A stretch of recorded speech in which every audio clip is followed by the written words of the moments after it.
Christine, because good morning and welcome to Well, thank TechTalk. you. Thank you. There's Yeah, Thomas. All right. we're going to be following up. Oh, there's Thomas. Good morning. Hey, Thomas.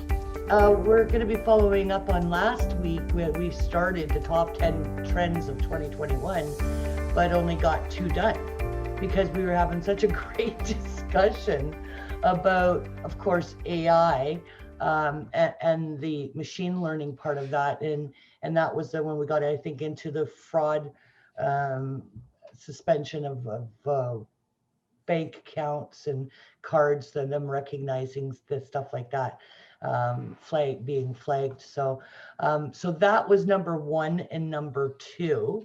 And the number three is 5G technology. Um, I bet you it's going to rank up there pretty high for the rest of the decade, to be honest with you. Michael, you got a relatively new phone. Are you on 5G? Um, Do you know? Or are you still I don't know. I mean, light? mine's the S10, so it might still. I think it's still doing LTE. S10 When or S20? Yeah, if it was a 5G phone, it would have had like the nice little tag name, whatever 5G or S10. Like, so I think Samsung started with the S20 5G. So I think I think it's capable. I think it's Yeah, I think capable. I thought you got an S20. No, I looked at the price of that. Oh, So here was the deal. It was like I could get the S20 was going to be like $80 a month on top right. of my bill, or I could get an S10 and it was like they actually had a discount on that month. It's $20 a month. Oh, yeah. And I'm like, you know what? I don't need 5G that badly that I'm willing to pay an extra $60 a month. Well, that's the thing. For, people that are in really populous areas, right?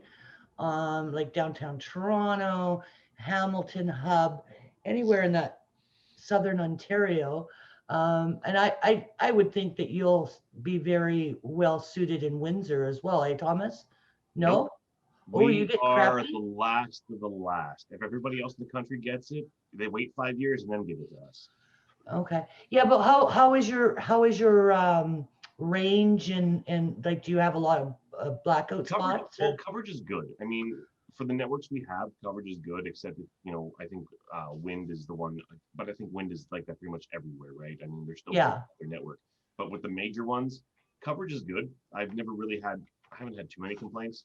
I think I find the weirdest spots are where you find the dead zones for us, no matter what signal, what frequency you're on. Um, I was with um, I'm with TELUS now, and my wife and I both noticed that if we're down by the Detroit River, we'll actually get dropouts, or we'll very quickly switch to roaming because I don't know, these signals are like the zone, the coverage is obviously very there's a lot of crossover. When I was with Rogers, I'd go down one of our main streets that's 5 minutes away from my house, and I would drop out in the middle of a phone call. It was just the Oh, weirdest thing all the time too, like clockwork. I actually, if I saw the phone ringing, I would avoid picking it up if I was down that stretch of street because I knew I wasn't going to have a conversation. I'd end up calling when I passed that block, like I knew I was actually back into coverage, kind of thing. yeah. But for the most part, no, I'm fairly satisfied. It's for us, it's the rollout. We're Yeah. always we're our own island of misfit toys basically down here when it comes to technology rollout. Hmm. Um, I think the only reason a lot of carriers are actually putting tech in the area, we have a local ISP that is rolling out fiber network, and I think they feel threatened. So Bell has committed to rolling out fiber, Ah, and they're playing catch up now. Every area this provider goes into, Bell's right behind, or Bell's jumped ahead just by a little bit. yeah. And then Cogeco, I mean, everyone's probably anybody who's on Cogeco the last couple of weeks has probably felt the pain Oh, of their outages. yeah. Um, but I feel like we've had more issues, smaller issues building up to these outages because again, the infrastructure is not upgraded down here unless it's something broken, something catastrophic, and they have to replace it. You never hear about companies investing money down here until and like I said, until that one provider, local ISP, did it, and then Bell's chasing them, kind of thing. Now, before that, you don't hear much of anything. So Do Yeah, you it's find that you're clicking into those American signals often? Like I've heard that people who live in it's border it's towns that it it's happens a lot. drastically improved. Don't get me Is yeah. it? wrong; it has drastically improved. There used to be a point where especially with Rogers and Telus, I've never really been with Bell to know for sure, but I've switched between Rogers and Telus, and there was a point where they knew if you called and you were from Windsor and you said, like, without you even finishing the sentence, like, okay, how much are the roaming charges? Okay, then they're just waived because Yep. they knew you were on your own border, but they know their antennas are so close that there's roaming. They knew what the issue was. Now they've changed the way they do billing, the way they see the coverage, so they can have a better idea. But it's funny. My wife actually works at a retail store that's near the river area, and down in that area that's close to the river. And every so often, I'll get a notification saying that her phone switched to roaming, and I get that day package thing that they have. It's not a big deal, but I do laugh because there's a good chance her phone's like in her apron because she wears an apron at work. She's in retail, and she's probably crouched down, moving something around, and the signal's probably weak enough where it has to switch over, kind of thing. And that's all it is, because it's something like that where something so stupid that's causing a trigger like that. But it's no complaints. I mean, I'd say over the last, dozen years, especially, there's really been no complaints. I mean, Yeah, it's far better because we have family in Fort Erie, which is Buffalo. And I get those too all the time when my husband goes down to see his dad because he's by himself. I'll get these emails that pop up. You've got somebody on your plan that's hit roaming, and I just wait to the end of the month and call and go, yeah, there's 3 roaming charges, and explain to somebody somewhere that Buffalo and Fort Erie or side by side. For us, it's as soon as you go up the QEW to go into Niagara, there's this hill called Sandplant Hill, and then it's pretty well free green. But you're right, because I worked for Niagara EMS in their dispatch center in 2005, and they're right at that cusp where the roaming really starts to hit. You would be amazed at how many people you'd get when you'd answer the phone. You'd go 911, where do you need us? And they'd go, Niagara Falls. Is that Niagara Falls, New York? Well, yeah. And it's like, okay. Wow. It would just, because they're made like that, right? Like we're supposed to take them seamlessly, and we just call their dispatch and give them the call. I can imagine how confusing that's got to be, though, when it comes to like a life and death situation. Thank God for an accent over a 1/4-mile river. Okay, that's all I can say. Like, you've got at least a mile, right? How wide's the Detroit River there? Yeah, I'd say about that. Yeah. We've got the Niagara River at one point went down to like a 1/4 mile. Okay, but they just, most of them have this very distinctive dialect that you knew it wasn't a Niagara Falls, Ontario call, Yeah.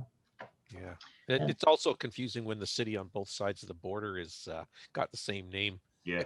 That doesn't help any either. Yeah. And area codes now too, right? You can't keep, unless you're in something like that, to keep up with the area codes now is just forget it, right? 437 in Toronto, what? There's deal when we got 647.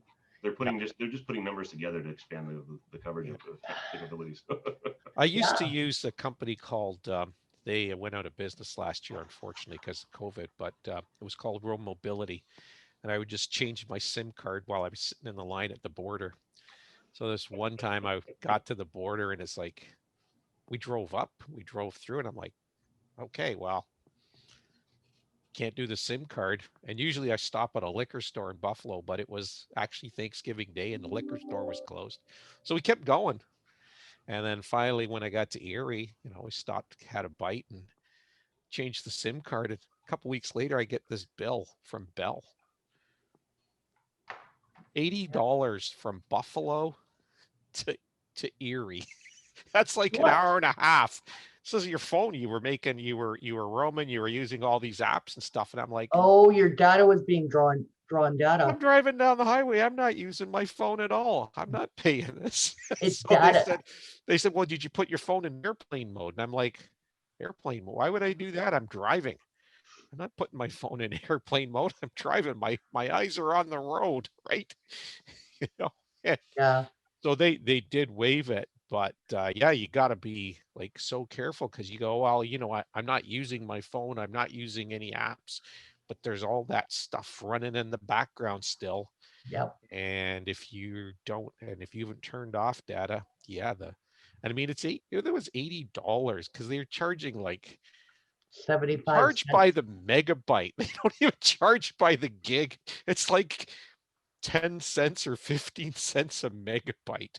Well, there's It's 1,000 megabytes in a gig, right? So it's really crazy. Well, the reason I was asking about that is because if you've got decent coverage now and you're probably on your 4G Lite, okay, which is going to do you just fine and will for quite a while.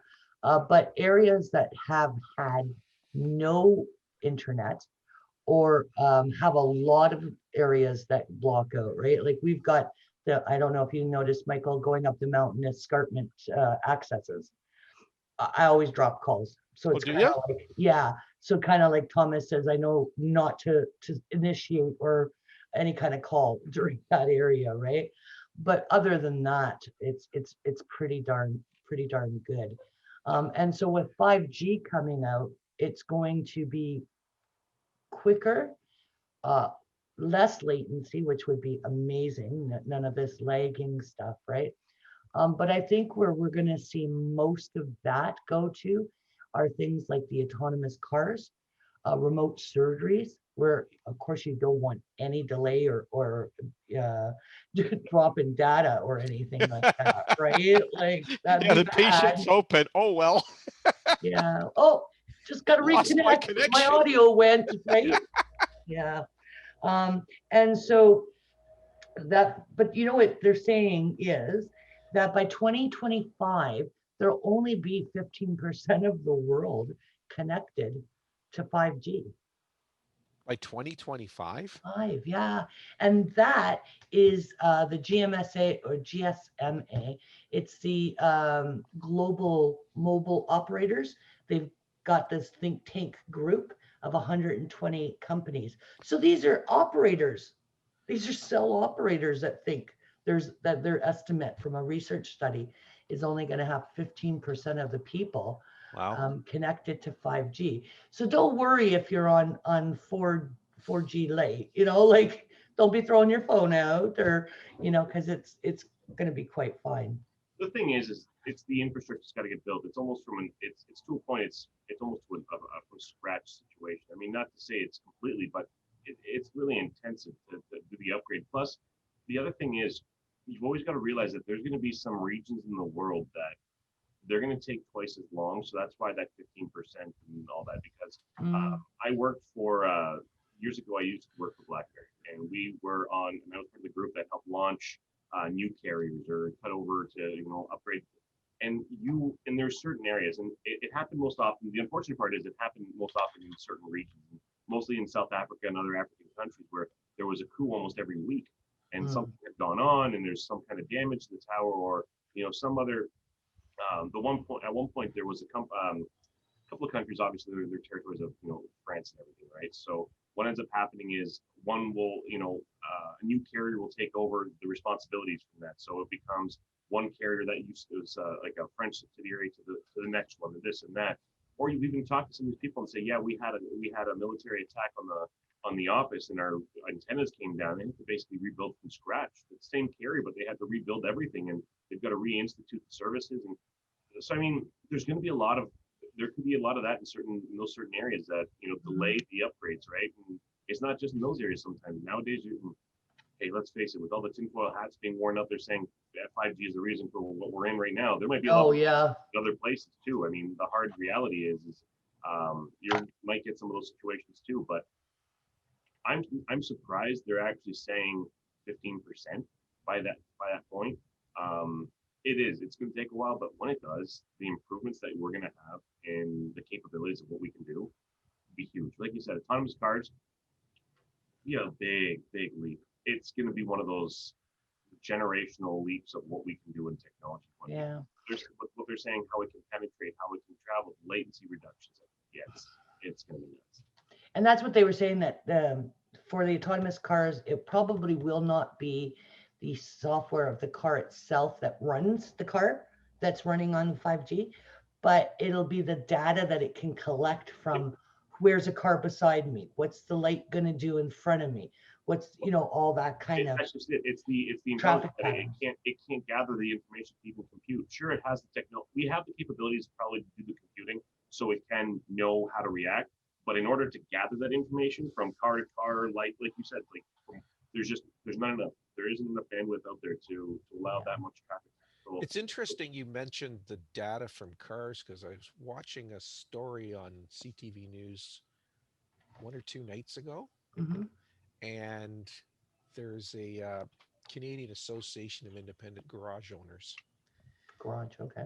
and they are starting to lobby the governments because apparently all our cars, if you have a car that's newer than about 2005, 2006, you're apparently sending data to the manufacturers all the time.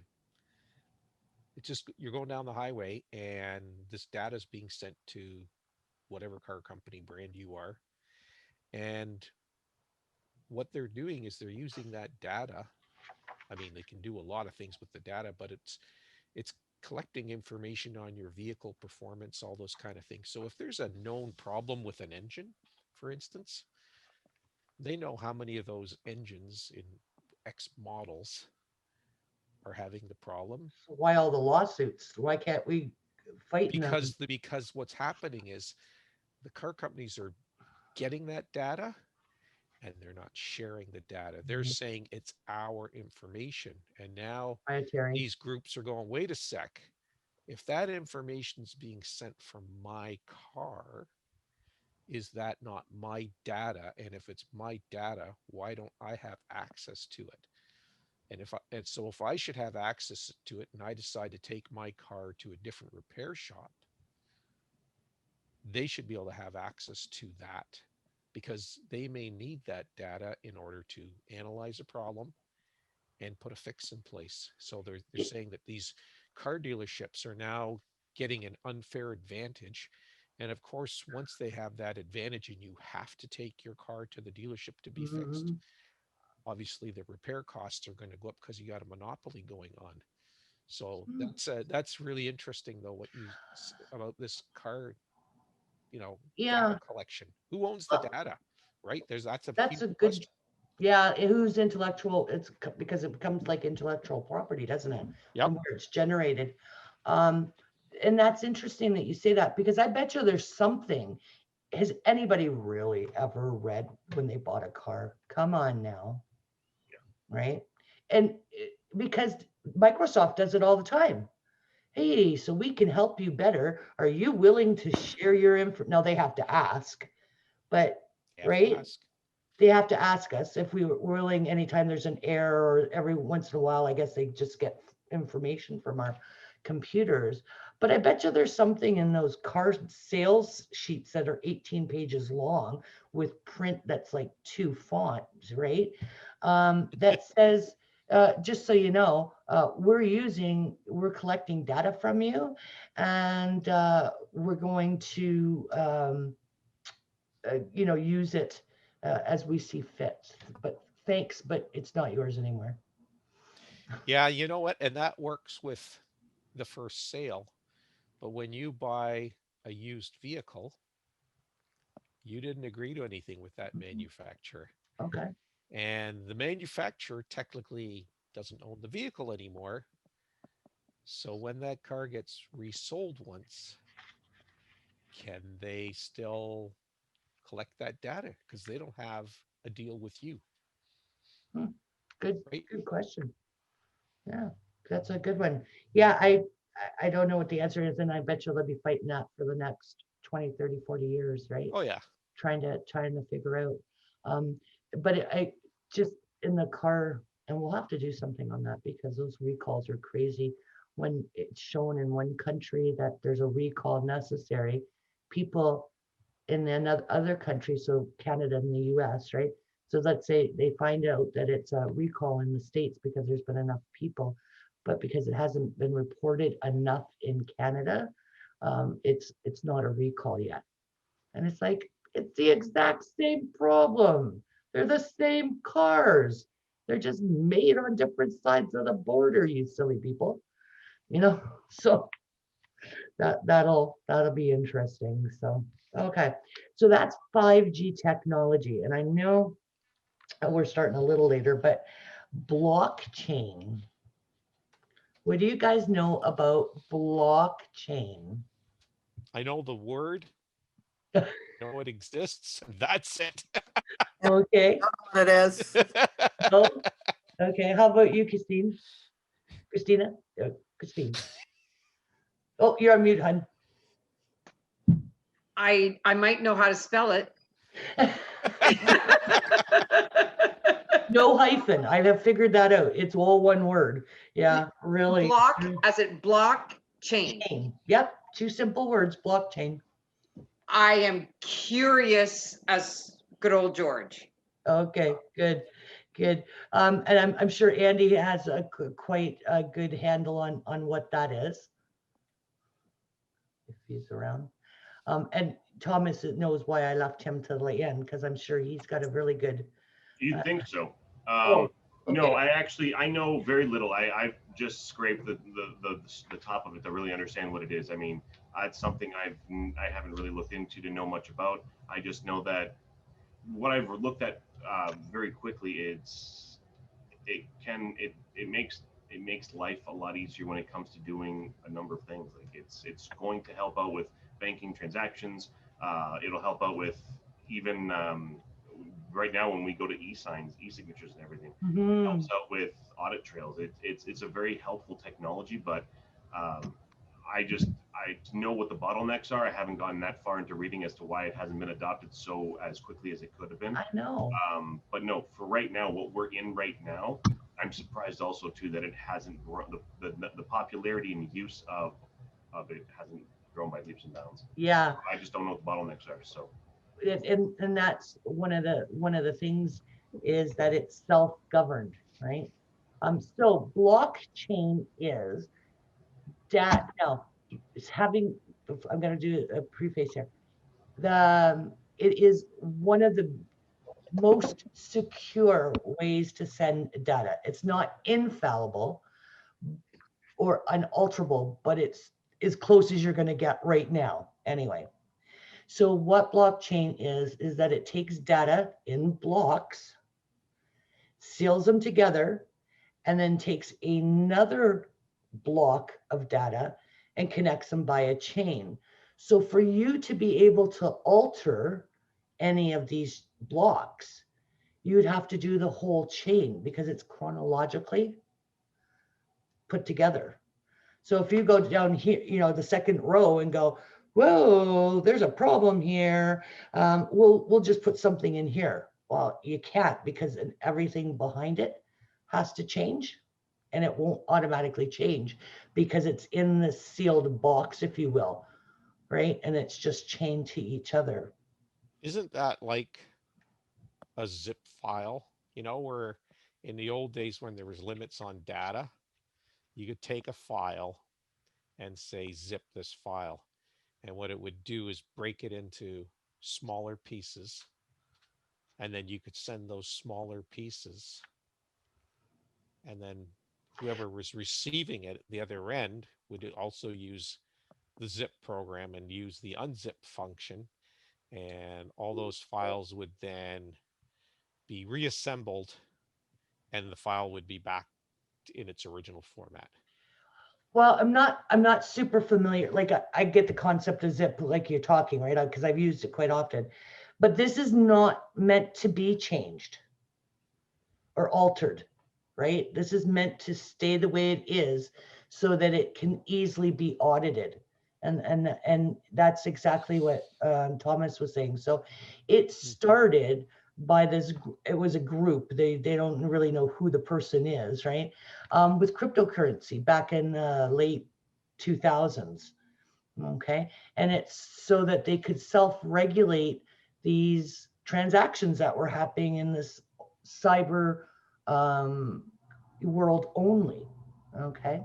And so it is very few times, if you hear like a crypto uh, blockchain mining and stuff, like mining and stuff like that, to find irregularities is very, very far and few between. Okay. It is considered one of the, most secure, like Thomas was saying, where people like IBM and FedEx have gone to doing this with their data now, right? Because it's international or global, I mean, sorry. Right, we're not talking just within the country or a continent.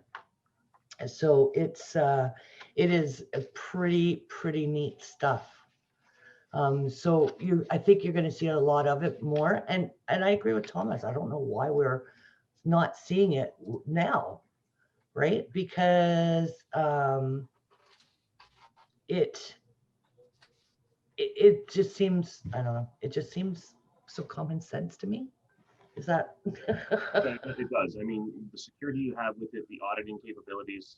Again, I haven't dove into it very much really, but just by what you read real quick and knowing how, yes, it is self-governed, but some of the companies that have started to adopt or at least look into it, it starts to make you think that it is something that's going to be around. It's just a matter of what are they waiting for? I mean, Yeah. you know, Mike, like yourself, how you said with all the documents that you have to send to a customer by printing it so they can sign it and scan it. Where if you had blockchain, you had the complete audit trail, you could really you wouldn't have a need for that. You could have that e-signature and have a full trail of knowing how it was sent, how it was received. You wouldn't even, because like you can use DocuSign now and it has the stamp around the signature to audit from once you bring it in. So it has its own, but this has a complete path trail from my understanding. It follows the originating send to the destination and like, so it adopts a whole path send. Again, I could be mistaken, but from what I've understood, that's how it works. It really out of at ISP, the end. everything. So How Yeah, long it was on that's actually what you say, Thomas. That's I'm finding that's a stumbling block. I had a client set up an RSP the other night, and it was doing a video meeting. So there's an option on the application there to do electronic signatures. Problem is, there was this memo that went out a little bit before Christmas. It says, "Hey guys, if you're doing video meetings and you are clicking the mouse to sign for the client, even though the client's right there in the video meeting and witnessing you, you can't do that." And we can tell that if you had a video meeting, first of all, you have to use our software. So they know that they know it's a video meeting. They know the client's not there. And they can also tell when that thing gets signed that if both clicks are, um, from your computer, your ISP. yeah, for my ISP. but you'd be sending this via through like another portal, like much like a DocuSign. So it would send to the customer, and they would have to do it. It wouldn't be something you could just click kind of thing. So Yeah, so you do wet signatures. So I send the documents, and I got to call them today because I noticed that one of the documents they're using, it's one of these things Cooperators does with certain documents. It says, and it's a PDF, but what they've done is it's just annoying. When you go to do the DocuSign, it says you can't save a copy of this document. You have to print it. Well, that's Oh, or really, you can't send it. Yeah. they can't sign it and send it back because they can't save it. And I'm Mhm. like, are you kidding me? Like, guys, get this right. Yeah. We're trying to set up business with clients, and if you make it difficult, they're just going to go somewhere else. Like it's just, so that's a fire I got to put out today. I got to find out, listen, how can we do this? Because now they have to print the document, scan the document, and then send it back to me. Or they have to print the document, sign it, And then ship it take back. it down to our office or mail it, which is all delays, right? It's delays in getting Mhm. this because I can't submit the rest of the electronic application So until how everything's complete. secure are these platforms then that are Well, for the for platforms what are the, we're using today, whether it's my accountant, sending me something to e-sign, because we did that when COVID started, right? So Mhm. then I signed all these forms electronically, all the tax forms or whatever. So how secure is what we're using now until it gets to this blockchain. Here's the thing, it's email and any other program, any system that is out there today or in the future has been developed by a human and it can be cracked by a human. Now, it might take a lot of work to crack something, Yeah. but if Okay. we've developed it on a computer, it can be Yeah. cracked on a computer. Yeah, true. That's Right. just There's Yeah. never going to be anything that you can say 100% for sure. It's 100% for sure safe. That doesn't exist. It's not going to exist. yeah. People get more powerful computers with more processing power, so they have more ability to crack stuff. Now, obviously, you have to know how to crack it. You have to have that knowledge. Yeah. And that But somebody want. had the knowledge to create that. So guess what? Somebody knows how to take it apart. Yeah. Yeah, Like the a only thing, want. the only thing about blockchain is that it's not like there's a central organization or a single or a group of people that are verifying the transactions. The transactions are verified by random people that their job is that they've independently opted in to being a person that verifies the transactions. So that's why, and you don't know who's verifying the transactions. So there's no connection between the person who's doing the contract or the purchase and the person that's verifying the transaction. So that makes it really hard to scam. Very, very difficult. That's why it's one of the most secure, well, the most secure thing right now, because it's really hard to manipulate it. But isn't that, Ivan, doesn't that actually make it, like, I know with us, one of the big problems is security. So if somebody's verifying something, don't they have access? Can't they see the information? Right. So they're looking at the transaction itself. And this is another reason why cryptocurrencies kind of are super cool, because when you hear about folks that do mining of Bitcoin or whatever it is, what they're doing is they're actually going through the ledger and verifying the transactions and making sure the transactions are accurate. People are racing around the world to get the fastest computers to be able to verify the most transactions, but their interest, and by the way, the it's an anonymous transaction, right? So what the body of the contract is not visible to them. All they're doing is verifying the transaction between account numbers, and those account numbers are created specifically for the transaction, and that is attached to your wallet or your whatever. So the whole platform is random, but it verifies each transaction in a digital ledger, right? So now think about contracts operating in the same type of system, where a contract is looked at as part of a ledger, and people are verifying it, when a payment is made, or when a contract is digitally signed in using blockchain technology, that it's being verified by some random person in Zimbabwe or Australia or United States or Canada, wherever it is.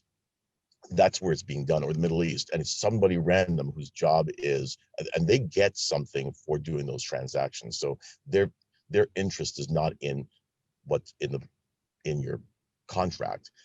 Their interest is in verifying the transaction. Okay. Thank you. Appreciate that. So just to finish up with Christine, just to, right now the standard is not blockchain, obviously.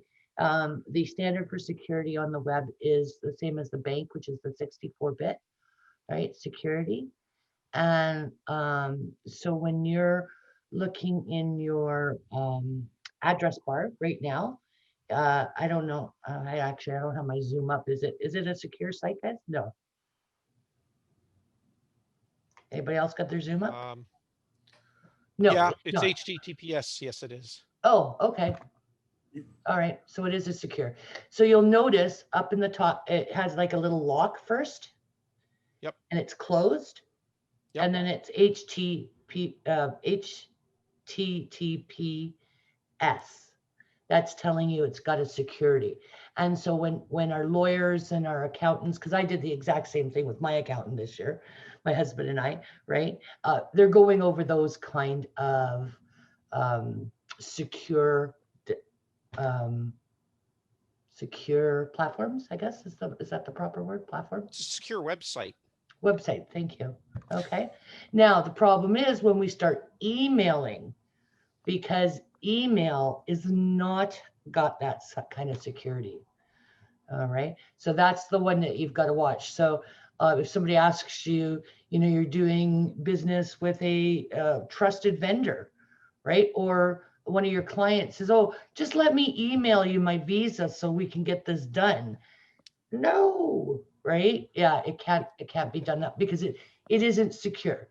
The chances, but it's not secure, right? So I wouldn't recommend it anyway.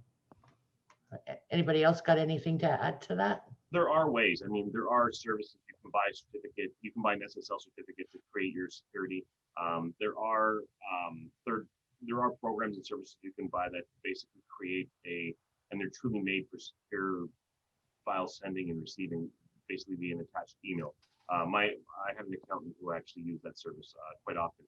They had one that did that. They actually didn't send me anything without it. It would basically be the email would have an attached link to that.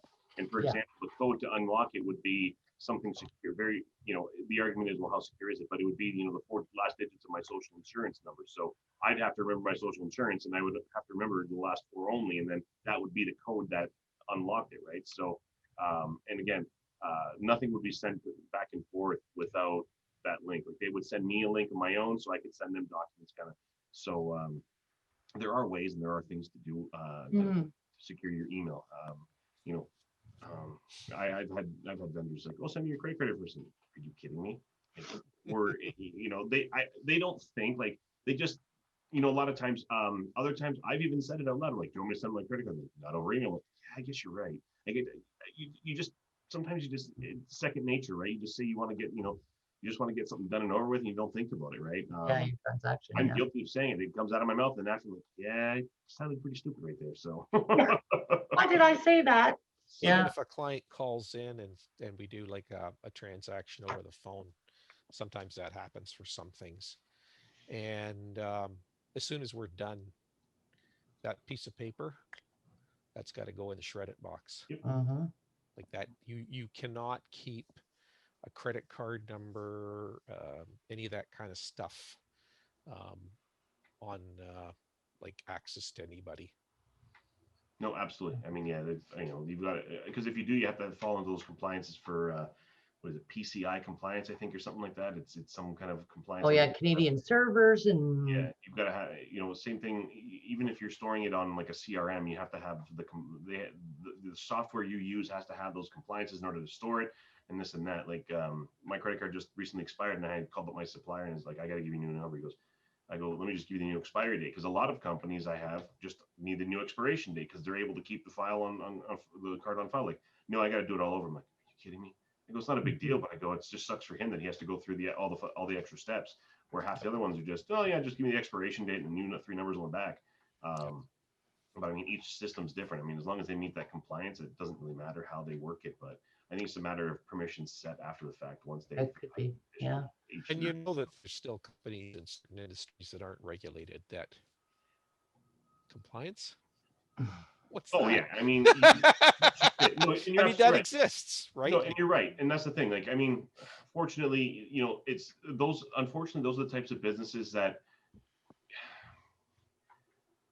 It sounds real bad when I'm going to say it like this, and it's even recorded. Somebody's going to be like, "You said this." I'm like, "No, I didn't." Then the recording's going to pop up. But those are the businesses that are usually the ones that we're the ones fighting against. The small business owners here. We're all the ones trying to build up a business, build up a brand, build up everything. And then you've got those types of businesses that compliance.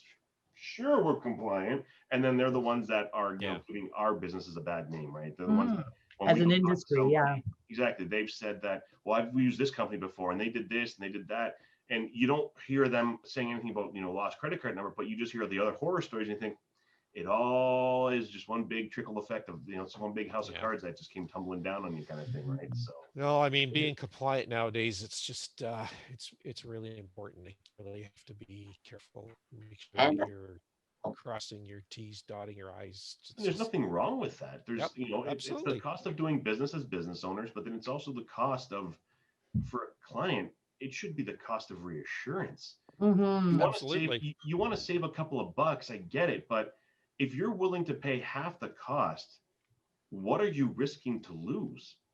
Because there's a good chance that paying half that price, okay, you can look at it in any type of industry. When you look at it like that, you got a $2,000 quote, you got a $1,000 quote. You go with that $1,000 quote. I'm sorry, but there's a good chance that there's going to be something missing. Now, not to say that 2018, maybe there's a $200 difference. Maybe you're not going to. It's just a matter of rates at that point. But when you're looking at a clear half difference, you've got to start scratching your head, wondering, okay, what's going to end up happening? Because I've you hear the stories where people get contractors in those same situations, right? Where they end up Oh, horror stories. Yeah. you get the horror stories where you thought you were going to get this great bathroom, and you can't even get under your shower head because you're hitting it because they put it a foot too low, kind of thing. They weren't measuring it out properly, right? If So it's too good to be true, it's not. It that's probably it, is. right? Yeah. Yeah. And you got to, as a consumer, that's where you got to start. You got to ask questions, like Yeah. you have to ask why is it that much lower? And maybe sometimes there's a legit reason. Some contractors, the guy goes, I'm young, I'm just starting out, I don't Or I have work a from big home. facility yet Yeah, where I don't have to have all that overhead. And okay, so you've got the right training and everything. All right, so you have less overhead, so there's a reason why you exactly. can And charge you a know little what? bit less than it's legit. Exactly. And I've done Yeah. that before too. I mean, but I'm the same way actually, because I work out of my house. I don't have an office space right now. I don't have it. But at one point, I know that I was also selling myself short. So then I turned around and I said, okay, well, I'm going to increase the rates to bring myself in line with my competitors. I'm not going to charge the same because I still don't have the leg to stand on at this point. Well, why am I selling myself short of providing the same products and services? So, but Mm. no, and that's just it, right? At the end of the day, um, it, it is what it is. Customers are still going to do it. And then 9 times out of 10, there's going to be businesses like ours that are going to be putting out their fires because they went and did that same thing that we're talking about, right? We went for the Yep. cheap one and we got to clean up the mess. So Yeah. we're firefighters instead of actually business owners sometimes. Yeah. Well, and you're talking about due diligence on the consumer side, but we as businesses need to periodically do that as well. So that company that said to you, no, I need the whole thing, right? And it's like, it should be reassuring, but our first knee-jerk reaction is flip, really? Like I use you because it's convenient. And I'm wondering if we're going to hear about something that happened to cause this, but I was purchasing something through Amazon, and my father-in-law was the last product that we sent to. He lives at a different location, obviously. And so when I changed the delivery address, it went, we just like to get your credit card number again instead of being able to do the quick checkout, right? It wanted me to, and it was like, oh, and then I went, oh, just good, Kathryn, relax. But so I wonder if something happened or if that's been a policy. I don't know because I've never really done that where I've switched. There's a good chance that they did it because the addresses didn't match. Okay. Because when you process your credit card, I've had this happen to me a few times where I've put in a mailing address for one location and I put my credit card information for, and yeah, it actually comes back. And I've spoken to somebody after, said, well, what the hell's going on? Well, the addresses don't match. So that can be it. So they wanted to verify that, in fact, that yes, you are who you are by re-entering your address, but at the same time, they have no problem doing the drop ship, obviously, but they just want to make sure for somehow there's some kind of extra layer of protection, even if it is good. you're putting in Good. your I- address. So I'm thinking that has something to do with when credit cards get stolen and stuff. So somebody's got your card, they got all the information, the address changes, and obviously those people want to run up a big bill on your credit card before somebody Before finds somebody out that notices, it's yeah. been stolen or reported, right? exactly. Yeah. And so yeah, that would be, that's probably something built into their system, a red flag that, I've Yeah. always shipped to this address. Now all of a sudden it's a different address. Let's verify. Yeah. And so that's good to know. And I mean, we should take cues there's lots wrong with Amazon, don't get me wrong, but there's lots right too that we can learn from, and that kind of due diligence. So I know for myself, I actually purchased something for myself just so I could see how the customer puts in their credit card information in my payment program. Right. And so my clients go, here, I'll just give you no, I don't want your credit card information, right? And so most of the time it's me dealing with a mail, and I can say, I'm going on a shopping spree if you give me your credit card, right? We all have a laugh, but they get it. And so I'll say, but I'll walk you through it. And I walk them through. I do not want your credit card unless you're going to let me freely spend on it.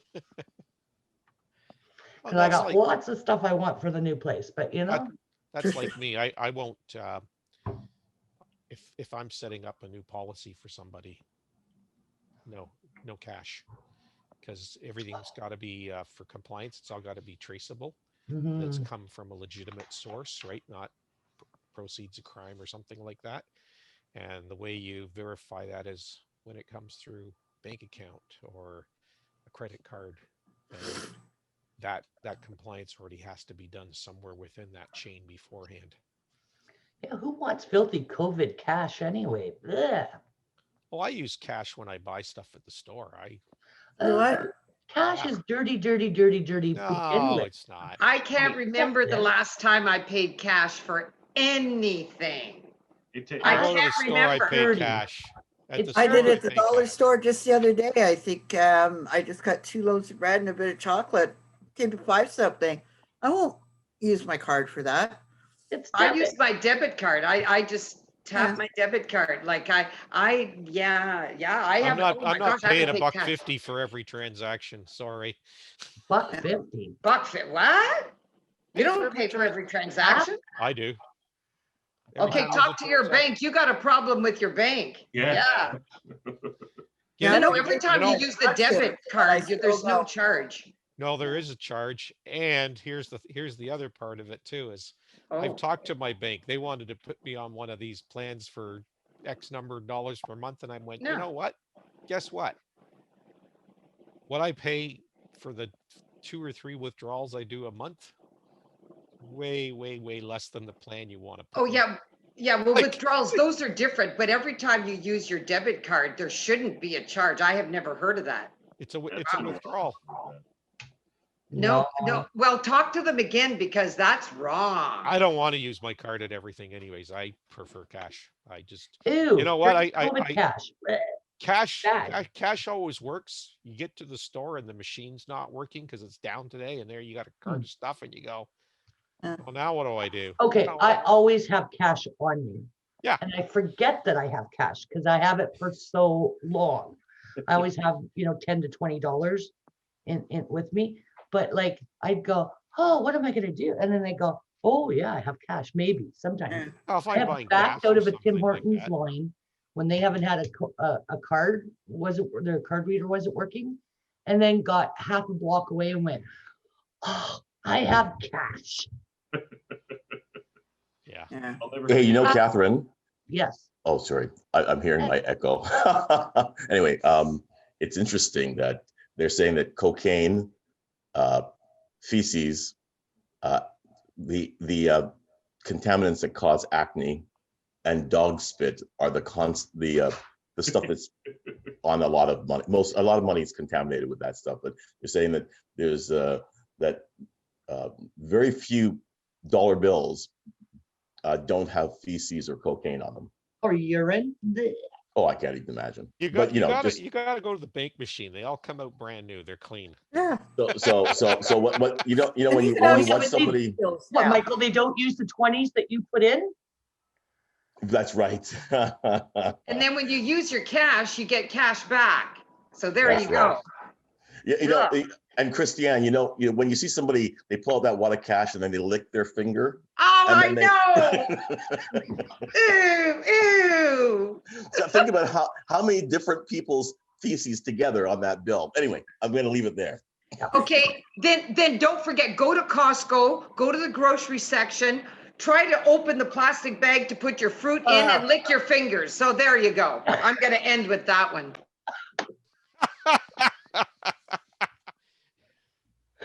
Yeah. Yeah, you guys because got- those bags never come apart. No, Well, they drive Right. you nuts. I know. I look like I'm trying to do Okay, some. but you know what the solution SOS. is to that? The solution use to it. that is Don't use typically, we should have hand sanitizer. Just put hand sanitizer on your hand. It comes apart like a flash. Mhm. I'm going to say something about hand sanitizer, and I went and did it at most stores, but Fortino's has this thing. Just walk up and hit the pedal and put some on your hand.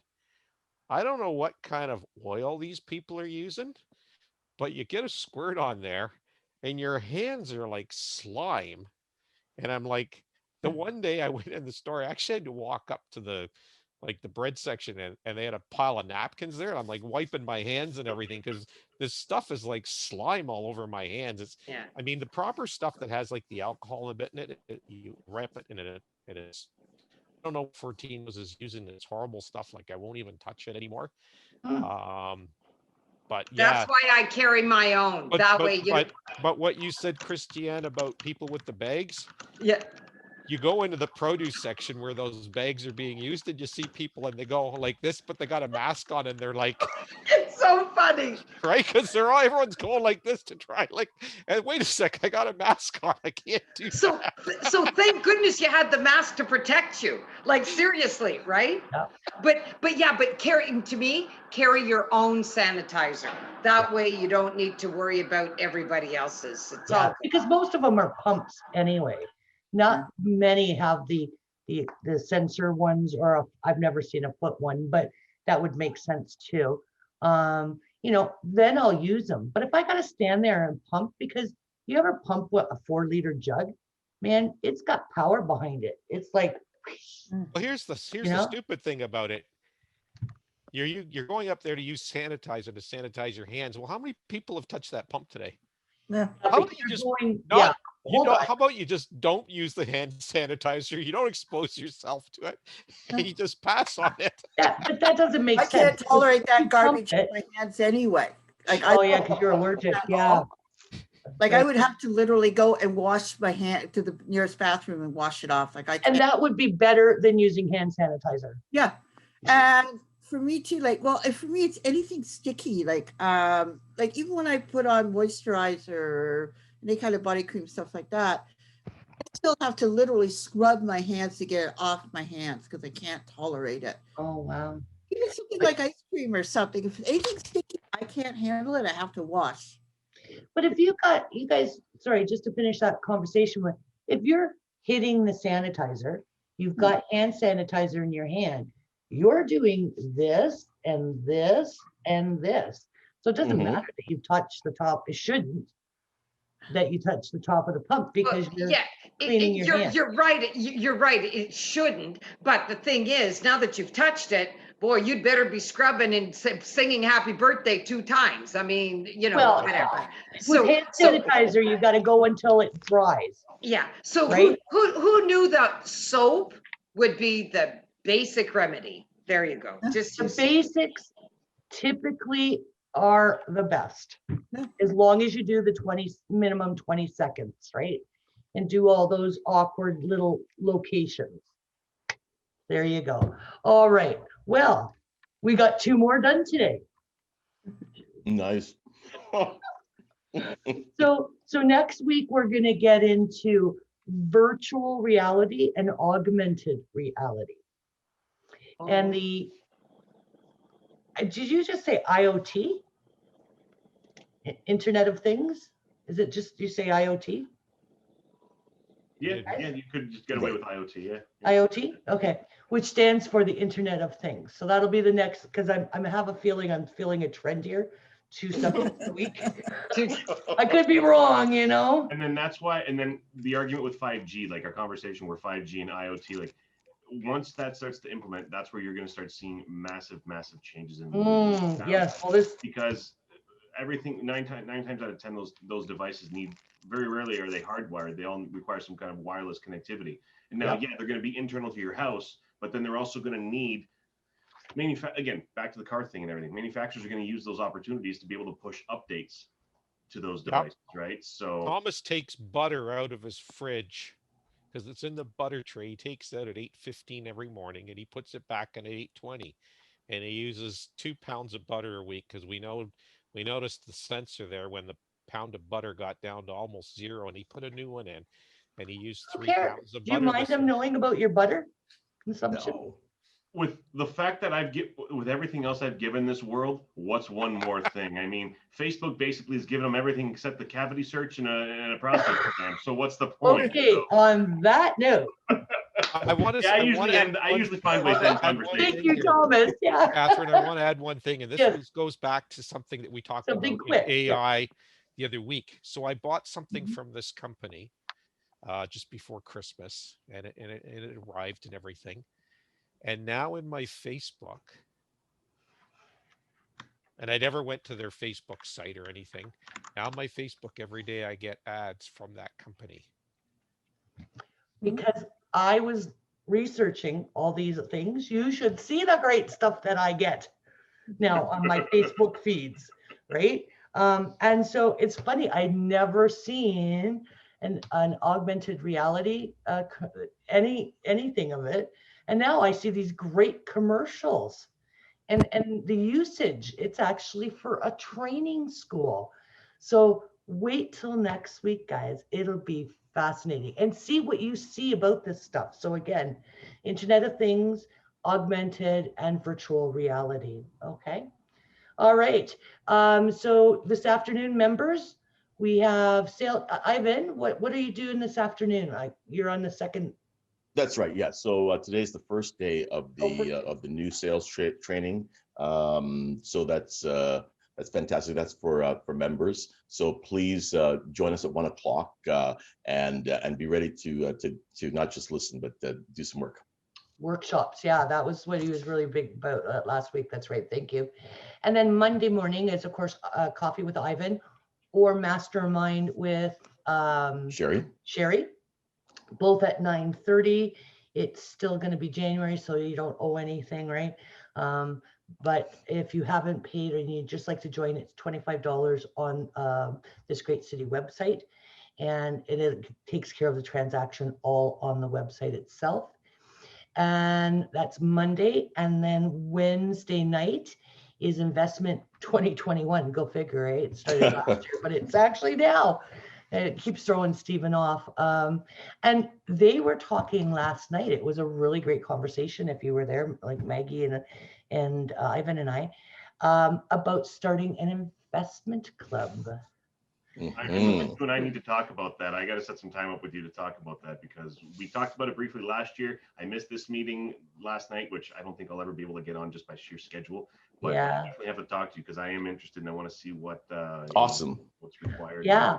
So they're just in the kind of, getting information out there. So definitely give Ivan a shout there. So on that note, have a great weekend, folks. Thank you for coming, and we'll see you next week. Take care. Thank you. This was Thank good. you, Kathryn. Bye. Thank you Awesome, very much. everybody. Bye, guys. Bye. Bye.